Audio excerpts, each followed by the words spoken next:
Alright guys, welcome back to another video. This will be another 15-minute gameplay or so of Hyrule Warriors here. This is just going to show you kind of how it plays, how well it plays, any frame drops, loading time, things like that. I like to not talk too much during these just so you guys can get a feel for what the actual gameplay is like. The first two menus there were if you want easy mode, and if you wanted to play like a typical Zelda game or like a typical Warriors game. So you get a couple modes here. They're all locked out until you do the storyline here.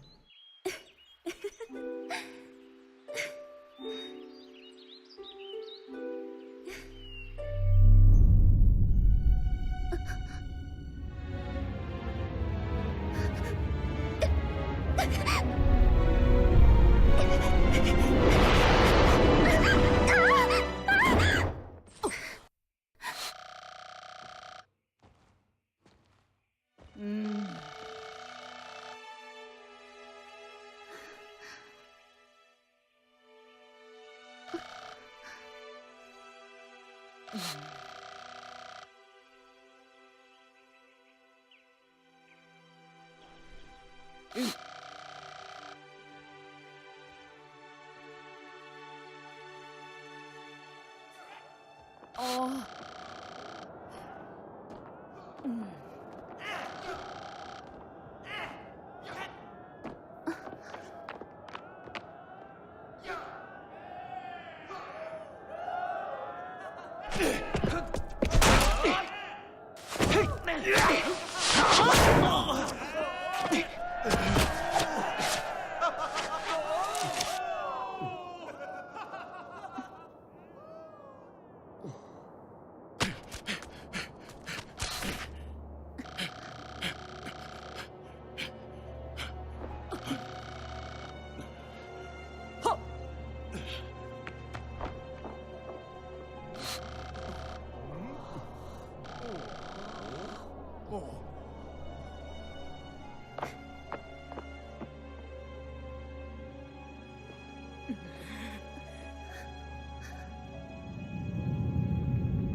So that's the cutscene looks pretty crisp on my end. I'm sure it comes over perfectly fine through the.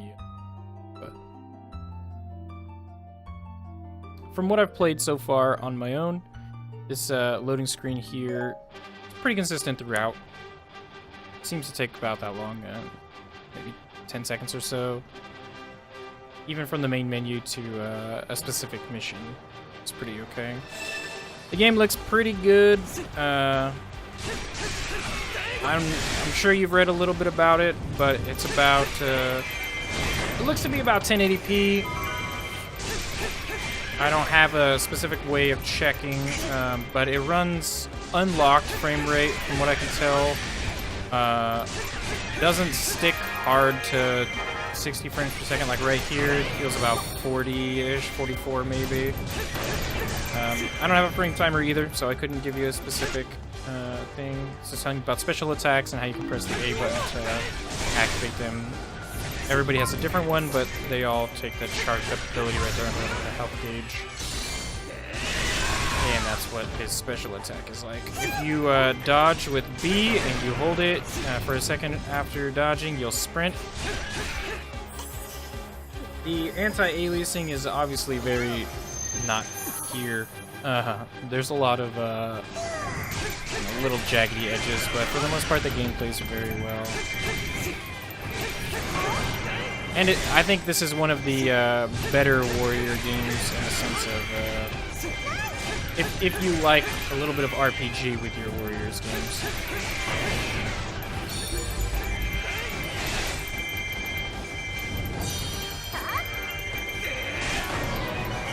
There's level ups, there's weapons, weapon types. A couple characters get a couple different weapon types.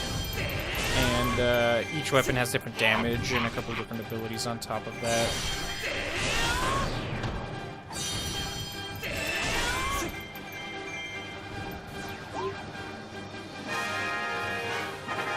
So it tells you there what to do, which is advance towards the abandoned fort. And this is one of the first bosses here that you fight.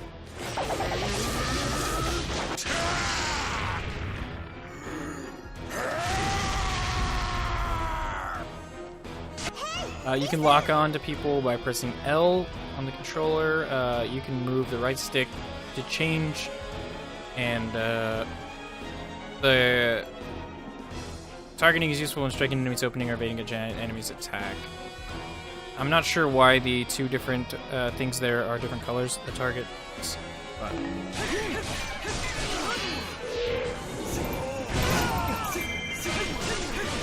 If you pop that gauge all the way, you'll do like a special attack, or just like a stronger, it's like through their guard kind of thing. Guard break attack. Right here it'll tell you. Enemies sometimes expose weak points during specific attacks. A weak point gauge will appear above an enemy's head when it's vulnerable to a counterattack. Whenever you see the weak point gauge, attack quickly and brutally to chip away at it. Once the gauge is completely reduced, you'll be able to perform a powerful weak point smash, which is what we did to get him over here.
So this has a story mode, much like most Zeldas, and so that's a little bit different than most Warrior games, but it provides a little bit of a breakup of the monotony of typical Warrior games.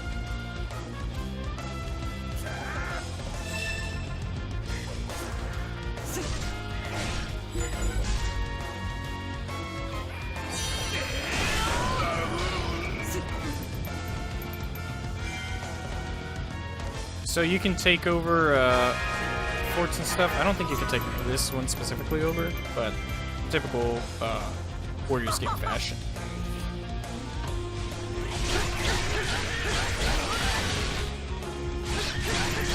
One thing I do miss from one of the other Switch titles, another Switch Warriors game, which I have a video on, is Fire Emblem Warriors. It has a weapon triangle, which is pretty nice, especially in a Warriors game. But if you want to watch that video for another Warriors game on the Switch, it's also a great one to check out.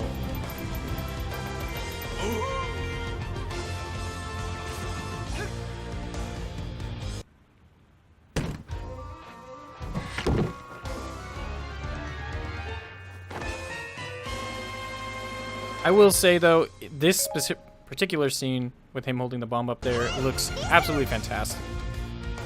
Pick up magic jars to reveal your magic gauge. When your magic gauge is full, you can use a technique called Focus Spirit. Press ZR to use your currently equipped items, such as bombs or a potion.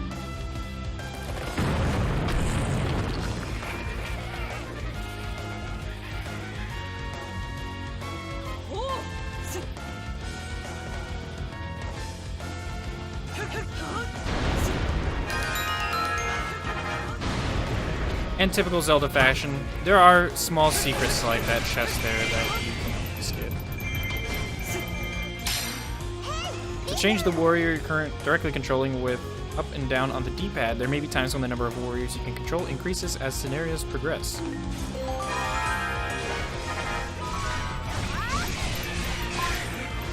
So each character has combos tied to Y and X.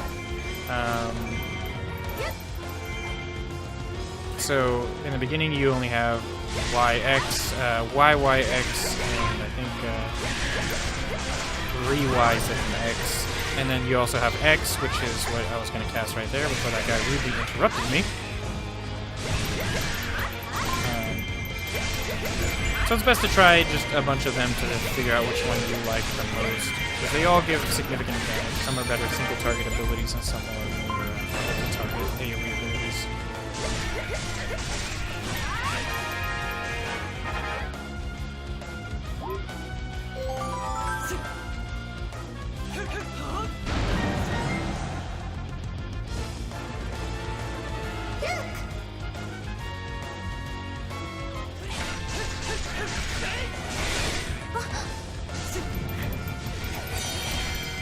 These maps can be, at least the maps for the storyline can be significant in length.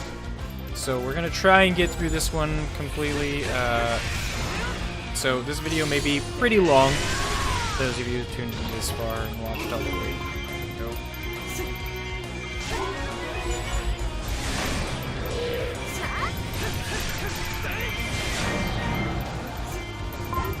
There is no outro to these videos, so the video length is actually the length of the gameplay. We don't go through any of those outros here. You guys want to see action, and we'll get you to the action. There are 260 gold Skulltulas hidden around the world. By defeating them and gathering the illustration pieces they drop, you will be rewarded with special bonuses. Gold Skulltulas will only appear within the spider webs on the map once you fulfill certain battle conditions. They flee after a set period of time has passed, so move quickly. You can check information on Gold Skulltulas hidden on a given battlefield from the Select Scenario screen. However, some only appear when using specific warriors or weapons. Press R when your magic gauge is full to use the Focus Spirit ability. While Focus Spirit is active, attack power and speed increase, incoming knockback damage is reduced, and defeating a certain number of enemies will yield various special bonuses. Press A while under the effects of Focus Spirit to completely consume your magic gauge, allowing you to use a Focus Spirit attack that topples opponents, exposing weak points. Seize keeps to stem the flow of enemy reinforcements. To take a keep, fully reduce its keep meter by defeating enough enemies within the keep.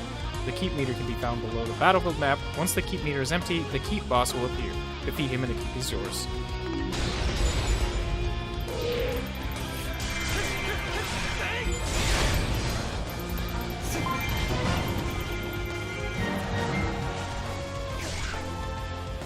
So as you can see, capturing keeps can be pretty simple, at least in the early game, and if you keep up with weapons and levels. There's also little things to get in between.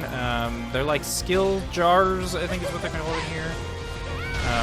That can significantly improve how many attacks you get, how much the specific things you get. Here's one of the Gold Skulltulas. You start to hear this. We just have to find him. I think he's over here. Right here. You attack him. Voila! You defeat a Gold Skulltula, and you get the illustration. So, now we have to head down to the Fairy Fountain down here. You can take your time doing these things, kill as many things as you want. You just have to do the quests. And there's also smaller in-between things to do. So, I'm just rushing through this so you guys don't have to go through like a 35-minute video to see this entire first mission.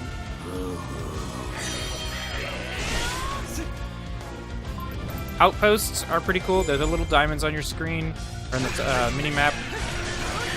If you take them, they kind of slow down other enemies who are going to your keeps to, to stop the sieges against you.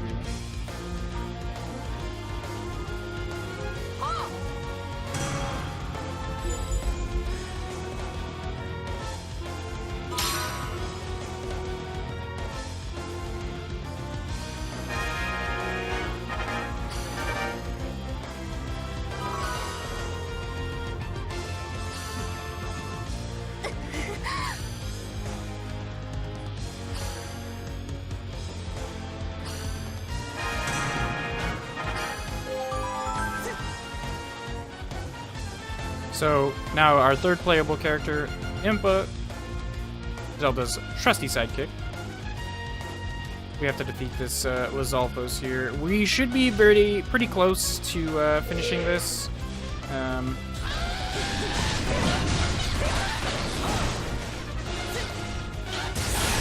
If you could see that circle around him before I got close to him, that circle was implying that we had already broken his weak point gauge, and going anywhere near him would activate that skill.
So, one thing I will say prior to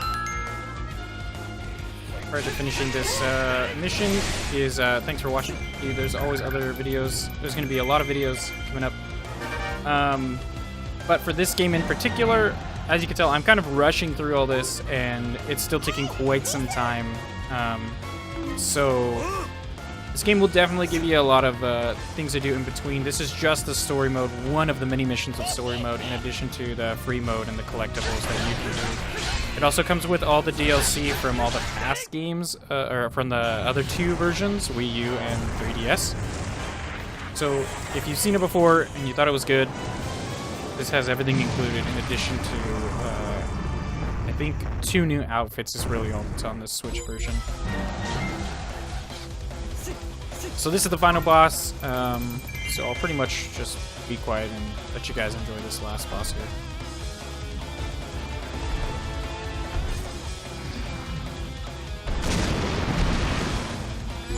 Actually, I'm not going to be quiet, because I did want to say the one good thing about this game is, much like if you played any of the other Legend of Zelda games, you'll know all the bosses have small little things to beat them. These bosses are no different. So the Dongo here, we can smack him around. Giant bosses possess health and strength far surpassing those of normal foes. Find items that attack the monster's weak points and set yourself up for a weak point smash. So I'll show you here. I'm sure everybody knows King Dodongo if you've played any of the other ones, and what his weak point is. It is the exact same as it has been in the past.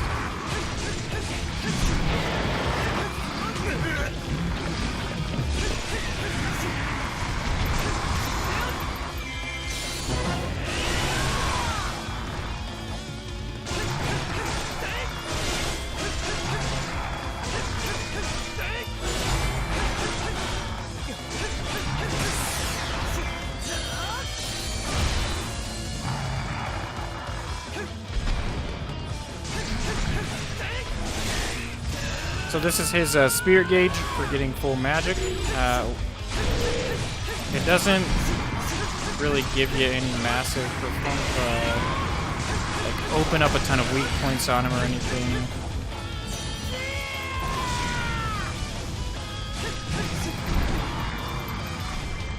You just gotta get him to open up his mouth again.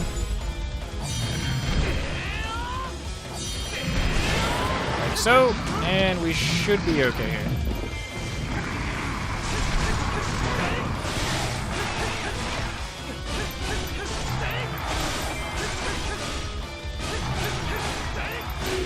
And voila, there's the first mission. Thank you guys for watching. I really appreciate it. I hope you guys found this video informative and useful.